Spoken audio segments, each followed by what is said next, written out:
Thank you so much for joining us on another exciting episode of The Trading Bell. Today we are coming to you live from Murang'a County, where we shall be speaking to the Managing Director at Kakuzi, and that is Christopher Flowers. He'll be talking to us at length about what Kakuzi has been up to, as well as the foreseeable future of what are they investing in. But first things first, let's take a look at Chris Flowers' profile. Chris Flowers is a qualified agricultural engineer with a Masters of Science from Cranfield University in the UK.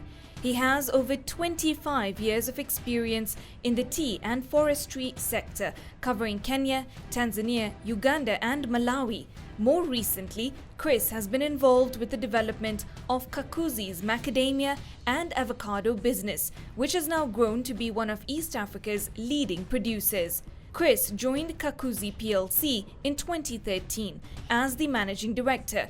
He also holds board positions with Eastern Produce Kenya in Nandi Hills, a quality tea producer, Eastern Produce Malawi, which produces tea and macadamia nuts in Malawi, as well as Eastern Produce Tanzania, a newly formed company looking to establish avocados and macadamia orchards in Tanzania. Thank you so much, Chris. Thank you. Welcome to Kakuzi. Such a pleasure to be here, and of course first time at Kakuzi. Such a pleasant environment here. Yeah. Away from the hustle and bustle of Nairobi. Well, welcome, and glad you made the journey. Right. So let's just begin with Kakuzi is a company that has been in Kenya for quite a number of years, and of course it's also one of the listed companies at the stock exchange.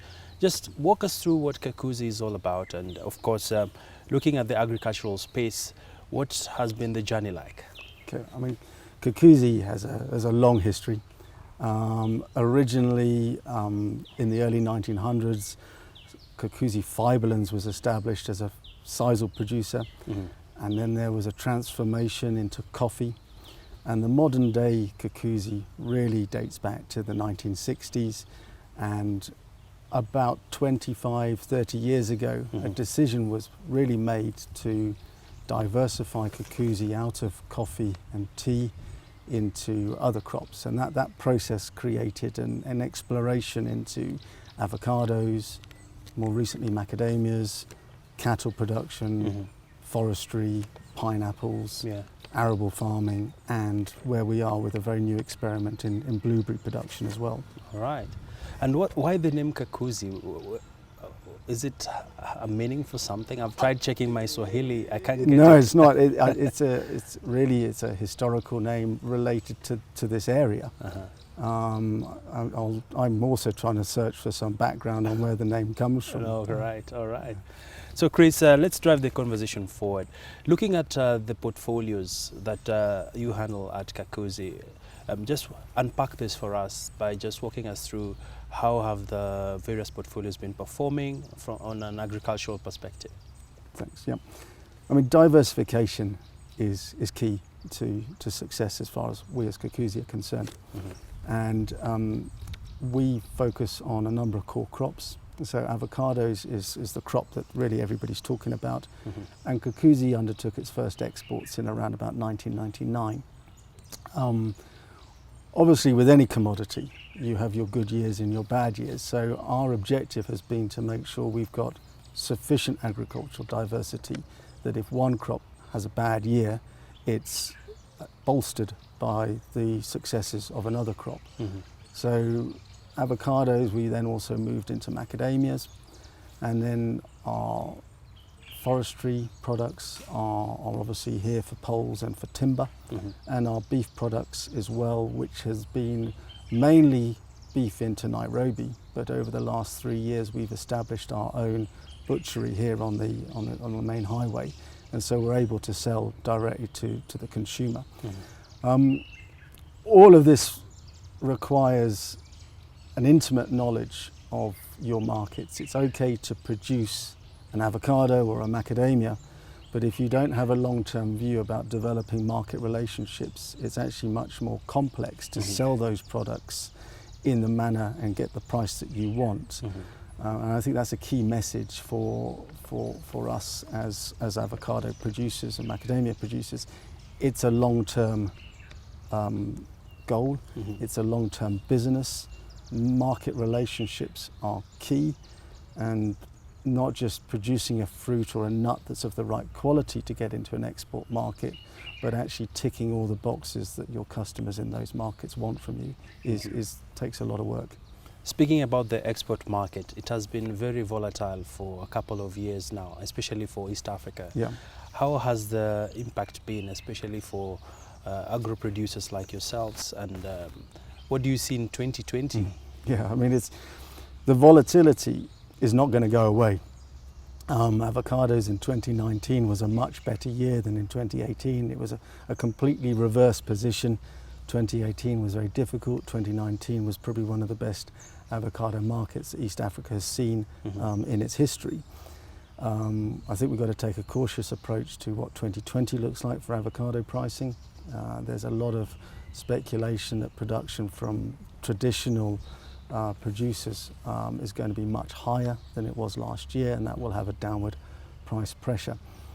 The exciting position for Kakuzi is that our recent experiment and investment into blueberry production, we're going to really see how that fares in 2020.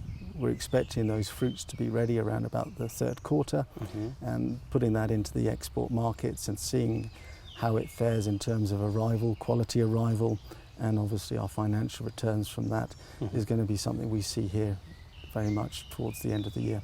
All right. And one of the big areas for Kenya, of course, is agriculture.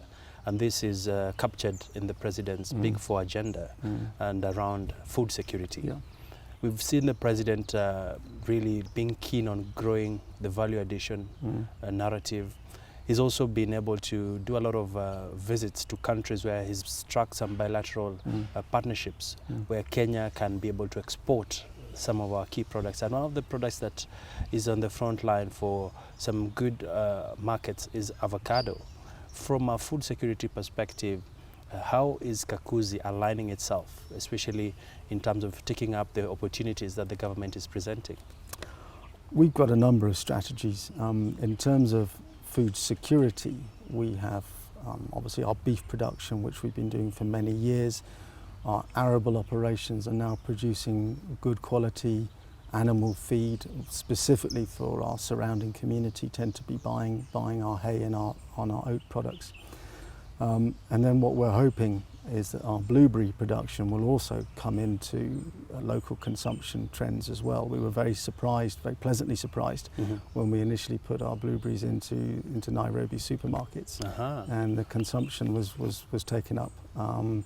And I think that's indicated to us that there is a much more of a demand for healthy superfood products here as well as overseas.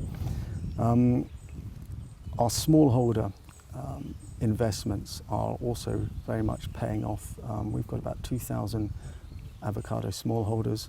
We had a very successful open day towards the back end of last year, where we had close to about 400 or 500 smallholders who took part. They had an opportunity to understand more about how to grow fruits. We also had an award ceremony where we gifted or granted certificates to the best performing smallholders and announced our second payment bonuses as well. All right. And still tied to this, of course, you do know that the President had a State of the Nation address where he did institute a number of reforms for the agricultural sector, and he cut across the dairy industry, tea sector, and of course coffee. Yes, yeah. Perhaps, do you feel this set of directives is going to impact the sector in the right way? I mean, Kakuzi only produces green leaf now. It sells its green leaf to processing facilities and it receives a payment like any other smallholder. I think we've got to digest the contents of the President's speech. It was very interesting, and there's going to be a lot of changes, I'm sure, that come out of that. I mean, fundamentally here in Kenya, in terms of tea, our big problem is that we are producing a huge amount of tea, and that is predominantly exported. We only consume domestically between 5 and 10% of what we actually produce, and domestic consumption, or improving domestic consumption, is quite an important part of the future strategy for tea in my understanding of it. All right. And Chris, one of the aspects Kakuzi is credited for is sustainability. And we've been having a lot of rainfall in East Africa, and we've seen stories of floods. But Kakuzi has a very interesting model around putting up dams. Yeah. Just talk to us more about this. Kakuzi's journey into sustainability covers a huge different variety of topics, from climate, carbon footprint management, as you've just mentioned, dams and irrigation, soil fertility. But specifically on dams and irrigation, I'm just reading through some of the archived minutes just before we had our sort of discussions. And there was a minute in the mid-80s where somebody made a decision, probably very, very fortuitously, to say, are we a real estate company or are we an agricultural company? And the result of that was that there was a sale of a building that Kakuzi owned in Nairobi, and the dams that Kakuzi has were constructed with the proceeds of that sale. How much was the sale? Off the top of my head, I can't remember. Quite a lot. Must be quite a lot. And so Kakuzi has constructed for many years dams that capture the rainfall that fall on Kakuzi's land. And we're very lucky that the majority of the water we capture actually originates on the land that Kakuzi farms. And that means in the dry season, after considerable investment, you can actually irrigate your crops and somewhat mitigate yourself from impacts of low rainfall or rainfall at the wrong time, and certainly climate change. And that journey is one of continuous improvement, and I think any agricultural business now has got to be far more tech savvy, far more understanding about what flexibility is and what you need to do to protect yourself against climate change. And to do that in agriculture, you need to take a very long-term view. So long-term stability is key to people being able to take a long-term view. And if you can take a long-term view, you can take a view about capturing sustainability in your strategic plans. And of course, Chris, you cannot capture all this, the long-term view, without capital. Correct. You're a listed company. Are you looking at seeking any fresh capital? We're quite well placed at the moment. We have strategic plans which probably cover the next 10 years, and looking at reasonable commodity prices and a fair wind. I think our strategic development plans will be covered by self-generated funds. All right. And finally, we have very few companies that are in the agriculture space that are listed at the NSE. Perhaps would you like to share with us some of the benefits you've enjoyed by being a listed company? Because there are some other companies out there who are considering perhaps of listing, but they don't see the real reason why. I mean, we're incredibly privileged. We've got 1,300 investors who, many of them have taken their money and put it with Kakuzi for many, many years and continue to support us. Our shares aren't frequently traded, and I think that means is that people are happy in the direction that Kakuzi is going. In terms of the listing, what it allows us to do is to share the journey with investors who want to be part of it. Obviously, with a listing comes responsibilities, and corporate governance is a key part of that. And we take a very strong and passionate view about how that plays out in our operations. And I think smaller companies, when they look at listing, they perhaps look at what listing entails in terms of compliance, and they see that as perhaps a barrier.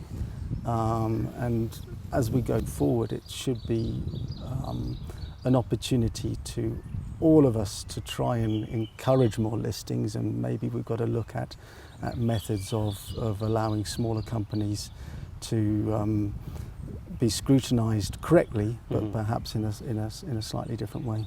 All right.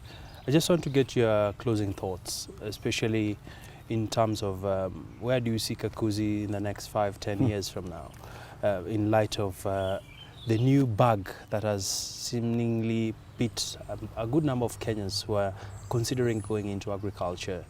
And of course, avocado is also a crop that has attracted a number of the youthful farmers in the country, as well as even in the region.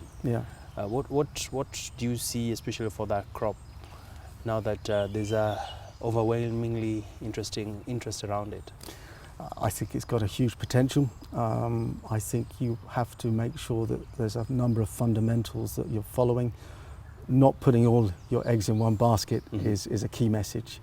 The knowledge piece, it's okay saying that I can grow a crop, but where am I going to sell it to? And understanding your market and what that means to sell products into those markets. We talk about traceability, we talk about quality, we talk about sustainability. What makes a consumer want to buy a Kenyan fruit? That's key to being able to not guarantee, you'll never guarantee returns, but mitigate against losses as much as you possibly can. There will be bad years, and we must make sure that everybody goes into growing these crops with their eyes fully open. All right. Perfect place to end the conversation. Thank you very much. Thank you so much, Chris, for your time. Thanks.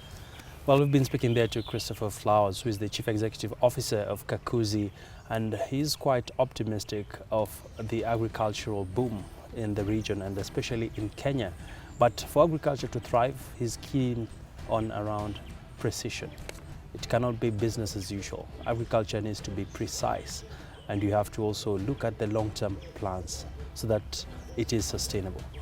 On that note, you want to take a look at how the markets have been performing on this day. We now transition into market analysis.